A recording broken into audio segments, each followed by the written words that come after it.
اعوذ باللہ من الشیطان الرجیم بسم اللہ الرحمن الرحیم حامیم والکتاب المبین انا انزلناہ فی لیلۃ مبارکہ انا کنا منذرین فیہا یفرق کل امر حکیم۔ شب قدر جو ہے وہ باعظمت رات ہے جس سے پروردگار جو ہے لیلۃ مبارکہ سے یاد کر رہا ہے، یعنی مبارک رات ہے، اور یہی وہی رات ہے جس میں پروردگار نے قرآن کریم کو نازل کیا۔ قرآن دو مرحلوں میں نازل ہوا، ایک قرآن جو ہے دفعی ہے، یعنی ایک ہی دفعہ قلب اطہر پیغمبر صلی اللہ علیہ وآلہ وسلم پہ نازل ہوا جو کہ شب قدر میں ہے، اور ایک جو مرحلہ ہے قرآن کا نازل ہونے کا وہ 23 سالہ جو مرحلہ ہے جسے تدریجی کہا جاتا ہے۔ پر ایک مرحلہ جو ہے فوری ہے، دفعی ہے، اور ایک مرحلہ کیا ہے تدریجی مرحلہ ہے، یعنی پورے جو ہے 23 سال کے عرصے میں جو قرآن نازل ہوا۔ یہاں پر جو نقطہ مہم ہے شب قدر اسی وجہ سے، ایک وجہ قدر کی اس وجہ سے کہا گیا، جیسے سورہ قدر میں اعوذ باللہ من الشیطان الرجیم انا انزلناہ فی لیلۃ القدر، ہم نے قرآن کو لیلۃ قدر یعنی قدر کی رات۔ اب قدر سے ایک معنی تو یہ ہے کہ بعظمت رات ہے، ایک معنی جو وہ یہ ہے کہ تقدیر کی رات ہے، یعنی آج کی رات جو ہے شب قدر میں یہ تقدیر کی رات ہے۔ تقدیر جو ہوتا ہے یعنی پروردگار کا جو نظام کیا ہے کہ اس نے جناب علی تقدیر کی گفتگو بہت ہی مہم ہے، ایک فنی گفتگو ہے جہاں پہ ہم مختصر یہاں پہ بیان کرتے ہیں۔ تقدیر جو ہوتی ہے وہ پروردگار کی جانب سے شرائط، خصوصیات، عوامل، علل و اسباب کو مد نظر رکھ کے بنائی جاتی ہے۔ یہ قرآن کا ایک اٹل چیز ہے۔ ممکن ہے یہاں پہ کوئی کہے بھی اگر شب قدر میں پورے سال کے اعمال لکھے جاتے ہیں، پورے سال کی جو تقدیر لکھی جاتی ہے، آپ نے کیا کرنا ہے، نیک اعمال کیا کرنے ہیں، معاذ اللہ گناہ اگر ہیں تو موت کب آئے گی، رزق کتنا ملے گا، یہ پورے جو ہے نا جیسے اس آیت میں سے بھی سمجھا جا سکتا ہے۔ سورہ دخان کی آیت نمبر 4 ہے، فیہا یعنی اس رات میں یفرق کل امر حکیم، یعنی یہاں اس رات میں جتنے بھی محکم کامی تمام کاموں کو فیصل دے دیا جاتا ہے اس رات میں بھی کہ ایک سال آپ نے کیا کیا کرنا ہے۔ تو یہ اس کا یہ مطلب ہے کہ انسان پھر مجبور ہے، یعنی لکھ دیا جاتا ہے شب قدر میں۔ اب یہ کیا مطلب ہے، یعنی اس میں انسان کا ارادہ و اختیار کی کیا حیثیت ہے؟ دیکھیں قرآن میں لیکن سورہ نجم میں ہے، سورہ نجم معروف ہے، اس کی آیت نمبر جو ہے 39، دیکھیں سورہ نجم کی آیت نمبر 39 میں ہم پڑھتے ہیں، اعوذ باللہ من الشیطان الرجیم بسم اللہ الرحمن الرحیم وَأَن لَيْسَ لِلْإِنسَانِ إِلَّا مَا سَعَى، یعنی انسان کو اپنی کوشش اور زحمت کے مطابق دیا جاتا ہے، جو کچھ بھی ہے انسان کی اپنی سعی اور کوشش کا نتیجہ ہے۔ جو کچھ جتنی کوشش کرے گا، جتنی سعی کرے گا، جتنی تلاش کرے گا، اس کے مطابق اسے پاداش اور اجر ملے گا۔ اسی طریقے سے سورہ مدثر کی جو آیت نمبر دیکھیں، سورہ مدثر آیت نمبر 38 ہے، دیکھیں اعوذ باللہ من الشیطان الرجیم بسم اللہ الرحمن الرحیم کل نفس بما کسبت رہینہ، ہر انسان جو ہے اپنے اعمال کے گروی میں ہے، وہ اپنے اعمال کے مرہون منت ہے، جیسے اعمال کرے گا ویسے اس کو نتیجہ ملے گا۔ پس یہ قرآن کے ایک اصول ہیں کہ ہر انسان کو اپنی سعی تلاش کے مطابق ہر انسان اپنے اعمال کے بل بوتے پہ آگے بڑھے گا۔ اس شب قدر میں کیا ہوتا ہے؟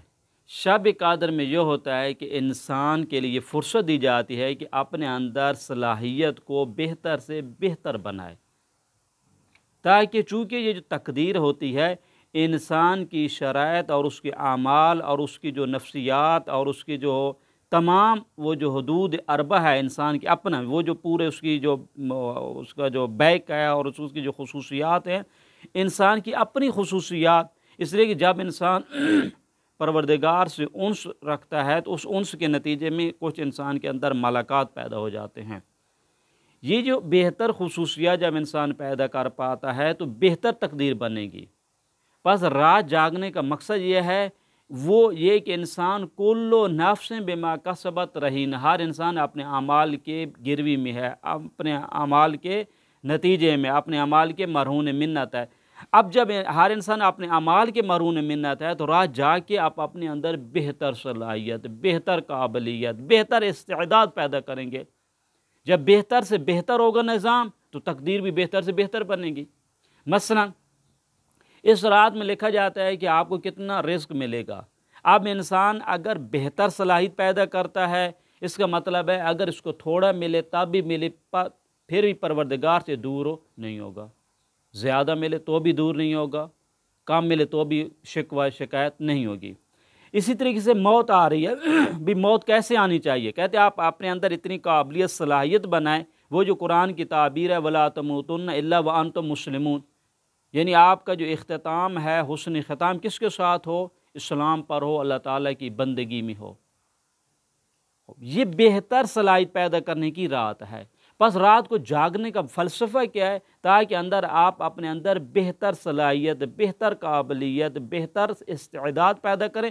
چونکہ یہ جو کیا نام ہے، جو تقدیر لکھی جاتی ہے علل و اسباب کے تحت لکھی جاتی ہے۔ ایک تقدیر کا جو سبب، اہم سبب کیا ہے؟ خود وہ انسان کا ارادہ اور اختیار ہے۔ یعنی یہ لکھا جاتا ہے یہ انسان اپنے ارادہ اختیار سے یہ کرے گا، اپنے ارادہ اختیار سے یہ کام انجام دے گا، اپنے ارادہ اختیار کے ساتھ کسی کی مدد کرے گا، اپنے ارادہ اختیار کے ساتھ یہ کرے گا۔ میں مدد کروں گا یا نہیں کروں گا؟ کہتے ہیں کہ آپ نے جاگنا ہے، جاگ کے اپنے اندر بہتر صلاحیت پیدا کرنی ہے۔ جب بہتر صلاحیت پیدا کریں گے، اس کا نتیجہ یہ ہوگا کہ آپ کو پروردگار کی خوشنودی کے لیے مال کو خرچ کرنے میں بخل کا مظاہرہ نہیں کرنا پڑے گا۔ بعض کو مال خرچ کرتا ہے بڑی ٹینشن ہوتی ہے، بھئی اب کیسے خرچ کریں، مال ختم ہو جائے گا۔ کہتے ہیں یہ جو مال ختم ہونے والی جو باتیں کون کرتا ہے؟ شیطان کی جانب سے ہے۔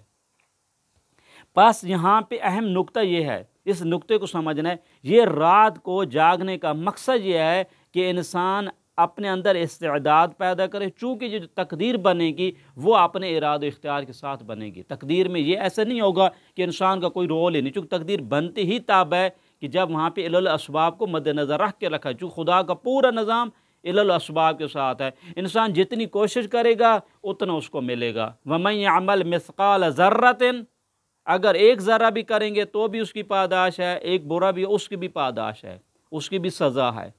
بس یہ جو سزا اور پاداش کو جو سلسلہ ہے انسان کے اپنے ارادہ اختیار سے کیے جانے اعمال ہی کا نتیجہ ہے۔ خوب سوال یہ پیدا ہوتا ہے جب یہ لکھا جاتا ہے آپ نے استعداد اچھی پیدا کی ہے یا نہیں کیا؟ مثلا آپ نے خدا سے کیا مانگنا ہے؟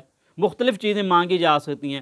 مناجات محبین میں امام زین العابدین علیہ السلام سے جو منقول اور منسوب ہے، امام کیا فرماتے ہیں؟ اللہم انی اسألک حبک، پروردگارہ میں تو اس سے تیری محبت مانگتا ہوں، وحب من یحبک، اور ان کی محبت مانگتا ہوں جو تجھ سے محبت کرتے ہیں، وحب کل عمل یوصلنی الی قربک، یعنی کل عمل، ہر وہ عمل یوصلنی الی قربک، وہ عمل جو مجھے پہنچا دیتا ہے تیرے قرب کی جانب۔ ہر اس عمل سے مجھے محبت ہو جائے کہ جو تیری خوشنودی کا باعث ہو۔ روزی تنگ ہو، زیادہ ہو، میں اس روزی سے کیسے استفادہ کرنا ہے؟ کہتے ہیں یہ قابلیت آپ نے شب قدر پیدا کرنی ہے۔ پس شب قدر کیا ہے؟ شب تقدیر ہے، اپنے اندر قابلیت پیدا کرنی ہے۔ کہتے ہیں جیسی قابلیت ہوگی اسی کے مطابق تقدیر لکھی جائے گی۔ بس انسان کو اس رات میں یہ کوشش کرنی ہے پروردگار سے انس اور اس سے مناجات اور دعا کر کے قرآن و اہل بیت کے سائے میں کہ میں اپنے اندر بہتر قابلیت پیدا کروں۔ ایسی قابلیت پیدا کریں کہ اب اگر جان دینے کا مرحلہ آئے تو وہ مرحلہ بھی آتا ہے کربلا میں، جب امام حسین علیہ السلام اصحاب سے کہتے ہیں چلے جاؤ، تو ان کے کیا جملات، مختلف جملات ملتے ہیں۔ ایک جملہ یہ ملتا ہے کہ اے فرزند زہرا، اے امام زمانہ، ہمیں خدا نے ایک دفعہ حیات دی، اگر 1000 بار بھی حیات دی جائے، ہم تیری راہ میں ٹکڑے ٹکڑے ہو جائیں، پھر ہمیں حیات ملے، تب بھی آپ کا ساتھ چھوڑنے کے لیے تیار ہو نہیں ہوں گے۔ یہ کیا مطلب ہے؟ یہ استعداد ہے۔ اس قدر اس نے اپنے اندر استعداد اور قابلیت پیدا کر لی ہے کہ اس کا مطمع نظر فقط کیا ہے؟